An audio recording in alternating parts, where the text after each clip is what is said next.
తర్వాత ఉద్యమాలంటూ ఉద్యమాల వైపు ప్రశ్నించడం ప్రతి ఒక్కరి హక్కు. ప్రశ్నించాలి, తప్పులేదు. రాజ్యాంగం ఇచ్చినటువంటి హక్కు, ప్రాథమిక హక్కు. ప్రశ్నించడంతో పాటు ప్రయత్నంలో ఎక్కడ లోపం ఉండకూడదు, డీవియేట్ కాకూడదండి. డిస్ట్రాక్షన్స్. నెక్స్ట్ సెల్ ఫోన్ తీస్తాడు. సెల్ ఫోన్ ఎందుకురా బాబు నీకంటే, ఇందులోంచి నేను మెటీరియల్ డౌన్లోడ్ చేస్తాను, ఇవన్నీ చేస్తాను, అవి తప్ప అన్నీ చేస్తాడండి. తర్వాత ఈ సెల్ ఫోన్ అనేటువంటిది పక్కన పెట్టేసేయాలి. సెల్ ఫోన్ ఏంటంటే క్షేమ సమాచారాలు తెలియచేయడం కోసం.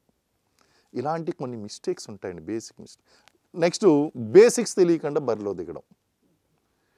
కోచింగ్ ఇన్స్టిట్యూట్లో జాయిన్ అయిపోతాడు, పాఠాలు జరుగుతూ ఉంటాయి, కానీ చెప్పేది ఏమవుతుంది, అబౌవ్ ద హ్యాట్, పైనుంచి వెళ్ళిపోతూ ఉంటాయి.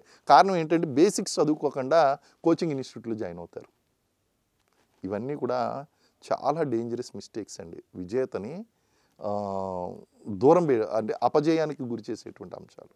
వీళ్ళంతా విజేతలే, వీళ్ళంతా జాబ్ కొట్టుకోగలిగినటువంటి వాళ్ళే, కానీ ఈ విషయాలు చెప్పేటువంటి వాళ్ళు లేరు. వాళ్ళకి చెప్పినా వాళ్ళు పట్టించుకోరు. ఎవరైతే ఈ యొక్క మిస్టేక్స్ చేయకుండా ఉంటారో వాళ్ళకి జాబ్ వస్తుంది డెఫినెట్గా.